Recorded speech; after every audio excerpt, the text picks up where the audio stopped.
Angel चकमा, नीदो तानिया, ये सिर्फ एक नाम नहीं है, ये इस देश का वो सच है जिसे हम देखना नहीं चाहते। एंजल चकमा 24 साल का एक MBA स्टूडेंट जो त्रिपुरा से देहरादून में पढ़ाई करने के लिए आया था, जिसे रेसिज्म के चलते कुछ लोगों ने रॉड और चाकू से मार दिया, सिर्फ इसलिए क्योंकि वो अलग दिखता था। सवाल सिर्फ इतना है, अगर एंजल चकमा का नाम एंजल शर्मा होता तो क्या वो आज जिंदा होता? और नीदो तानिया, एक 20 साल का लड़का जो अरुणाचल प्रदेश से दिल्ली में पढ़ाई करने के लिए भी आया था, उसको भी 29 जनवरी 2014 को साउथ दिल्ली के लाजपत नगर मार्केट में इसी रेसिज्म के चलते मार दिया गया। ये कहानी सिर्फ उनकी नहीं है, ये कहानी हमारे समाज की है। एंजल चकमा, नीदो तानिया और ऐसे कई नाम जो हम भूल गए। पर सवाल ये नहीं है कि उनके साथ क्या हुआ, सवाल ये है ये बार बार क्यों होता है। इसे एक कहानी के जरिए समझने की कोशिश करते हैं। सोचिए, एक बच्चा स्कूल जा रहा है, उसने किसी का कुछ बिगाड़ा नहीं, ना उसने किसी को मारा, ना किसी का पैसा छीना, फिर भी उसे कहा जाता है तुम यहाँ के जैसे नहीं लगते। और यहीं से शुरू होती है एक कहानी जो सिर्फ उस बच्चे की नहीं होती बल्कि पूरी सोसाइटी की होती है। इस पर नेल्सन मंडेला ने कहा था, no one is born hating another person because of the colour of his skin. अगर नफरत पैदा होते वक्त नहीं होती तो फिर ये आती कहाँ से?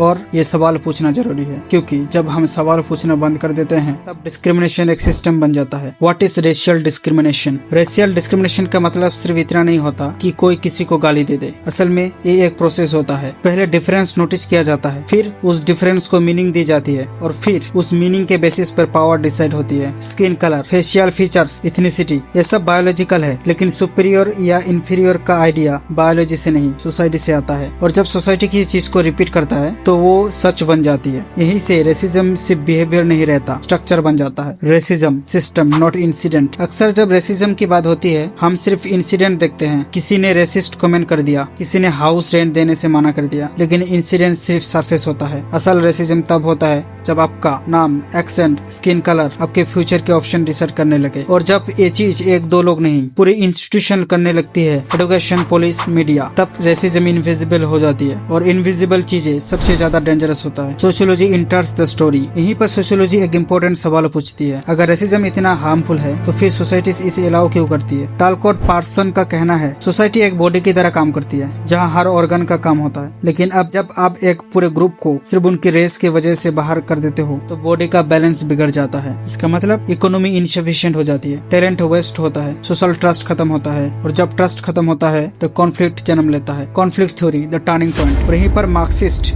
थिंकर्स एक और लेयर ऐड करते हैं। William E.B. डू बोइस कहते हैं रेसिज्म एक एक्सीडेंट नहीं है, डिजाइन किया गया है। उनके हिसाब से रेस का यूज इसलिए किया गया ताकि लोग क्लास एक्सप्लोटेशन पर फोकस न करें। जब वर्कर से लड़ेगा तो कैपिटलिस्ट सेफ रहेगा, और इसीलिए रेसिज्म सिर्फ नफरत का रिजल्ट नहीं, ये पावर का टूल है। अब यहाँ एक इम्पोर्टेंट सवाल उठता है, अगर रेसिज्म इतना प्लेंट और स्ट्रक्चर्ड है तो फिर ये सिर्फ वेस्ट तक क्यों सीमित नहीं रहा? और इसका जवाब मिलता है हिस्ट्री में। और हिस्ट्री हमेशा सिंपल नहीं होती, क्योंकि जब पावर के साथ नॉलेज भी बायस्ड हो जाए तो डिस्क्रिमिनेशन सिर्फ फोर्स से नहीं लॉजिक से जस्टिफाई होने लगता है। और इसी जगह पर साइंस और कॉलोनियलिज्म का डेंजरस लाइन शुरू होता है। ब्रिटिश कॉलोनियल रूल सिर्फ टेरिटरी कंट्रोल नहीं था, वो एक माइंड कंट्रोल प्रोजेक्ट भी था। कॉलोनाइजर ने ये माना हम सुपीरियर है इसीलिए हम रूल कर रहे हैं, लेकिन सिर्फ कह देना काफी नहीं है, इस क्लेम को प्रूफ चाहिए था। और यहीं से आई racial classification, anthropometry, skull measurement, नस्ल इंडेक्स। साइंस के नाम पर इंसानों को कैटेगरीज में बांट दिया गया, और जब साइंस बोलती है तो सोसाइटी सवाल नहीं करता। इंडिया में ये काम किया H.S. रिस्ले ने। रिस्ले ने कहा कास्ट का बेस है race.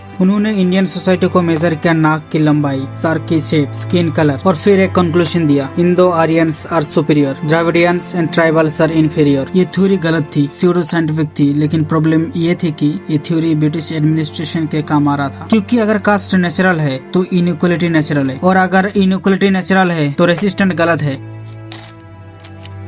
How caste become natural. इस रेशियल लॉजिक का सबसे बड़ा इम्पैक्ट ये हुआ, कास्ट सिस्टम को बायोलॉजिकल डेस्टिनी बना दिया गया। पहले कास्ट एक सोशल प्रैक्टिस थी, कॉलोनियल नॉलेज के बाद कास्ट एक साइंटिफिक फैक्ट बन गई। और जब डिस्क्रिमिनेशन साइंटिफिक बन जाता है तो उसके अगेंस्ट बोलना इमोशनल या इरेशनल कहा जाता है। यहीं से दलित, आदिवासी और लोअर कास्ट सिर्फ ऑप्रेस नहीं रहे, पैथोलॉजाइज्ड हो गए। यहीं पर फैनॉन एंट्री लेते हैं। फैनॉन कहते हैं सबसे डेंजरस रेसिज्म वो होता है जो विक्टिम के दिमाग में घुस जाता है। कॉलोनियल रेसिज्म ने यह सिखाया व्हाइट आर ब्यूटीफुल, ब्लैक और brown are ugly, European are modern, natives are backward. Result, लोग अपनी स्किन से शर्माने लगे, अपनी लैंग्वेज से शर्माने लगे, अपनी आइडेंटिटी से शर्माने लगे। और जब विक्टिम खुद को कम समझने लगे तो ऑप्रेसर का काम आधा हो जाता है। एक कॉलोनियल आइडियाज 1947 के बाद मैजिकली गायब नहीं हो गए, और रह गए टेक्स्ट बुक में, ब्यूटी स्टैंडर्ड्स में, मैट्रिमोनियल एड्स में, हायरिंग प्रेफरेंस में, fair skin creams $1 billion industry बन गई। और हम कहते रहे ये रेसिज्म नहीं बस प्रेफरेंस है, लेकिन प्रेफरेंस भी कहीं से सीखी जाती है। अब तक हमने देखा रेसिज्म का लॉजिक, कॉलोनियल साइंस और इंडियन सोसाइटी पर इसका impact. North east Indian invisible racism. Delhi, Mumbai, Bangalore जैसे शहरों में नॉर्थ ईस्ट से आने वाले लोगों को अक्सर सुनना पड़ता है, चाइनीज हो क्या, नेपाली रखते हो, यहाँ से हो भी, ये मजाक लगता है। लेकिन हर मजाक के पीछे एक मैसेज होता है, तुम आउटसाइडर हो। हाउस रेंट डिनाई करना, ऑफिस में एक्सेंट पर कमेंट्स, सिक्योरिटी चेक्स में अलग ट्रीटमेंट, ये सब ओपन वायलेंस नहीं है, ये डेली एक्सक्लूशन है। और डेली एक्सक्लूशन सबसे थकाने वाला रेसिज्म होता है। डिफेंस इंटेंट नहीं था। जब नॉर्थ ईस्ट डिस्क्रिमिनेशन पर बात होती है तो एक कॉमन डिफेंस आता है, हमारा इंटेंट रेसिस्ट नहीं था। लेकिन सोशियोलॉजी एक सिंपल बात करता है, इम्पैक्ट मोर देन इंटेंट। अगर किसी के रोज के एक्सपीरियंस उसे बता रहे हैं बिलोंग नहीं करता, तो इंटेंट इरिलेवेंट हो जाता है। रेसिज्म परमिशन से नहीं चलता, वो नॉर्मलाइजेशन से चलता है। Colourism is the soft racism. अब बात करते हैं उस रेसिज्म की जो सोसाइटी ने रोमांटिसाइज कर दिया। कलरिज्म, फेयर ब्राइड वांटेड, गोरी हो तो ज्यादा सुंदर, ये सब हमें इतना नॉर्मल लगता है कि हम इसे डिस्क्रिमिनेशन नहीं मानते। लेकिन याद रखिए, जब स्किन कलर ऑपोजिट डिसाइड करे तो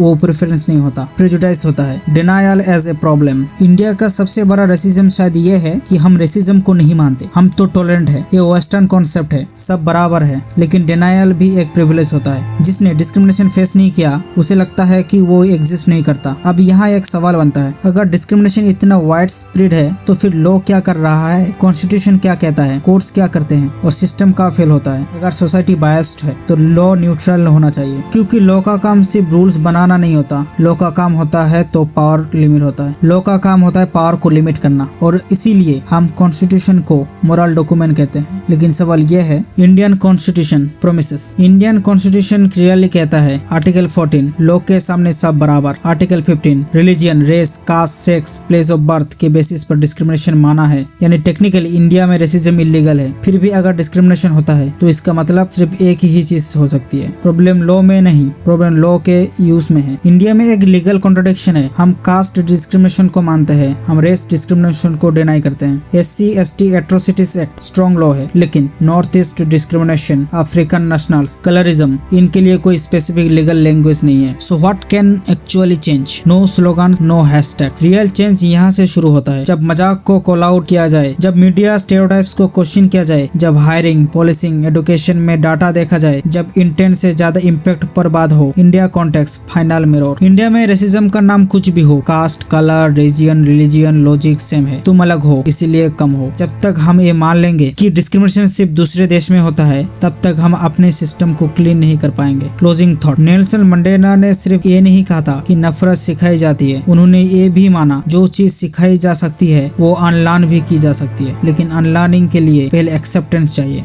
और एक्सेप्टेंस के लिए होनेस्टी चाहिए। तो आखिर सवाल आपसे, अगर आप किसी को सिर्फ उसके चेहरे, नाम, एक्सेंट, स्किन के बेसिस पर जज कर रहे हो तो प्रॉब्लम सोसाइटी में नहीं है, प्रॉब्लम हम में है। अगर वीडियो पसंद आई तो लाइक, शेयर एंड सब्सक्राइब कीजिए, क्योंकि अवेयरनेस भी रेसिस्टेंट होती है।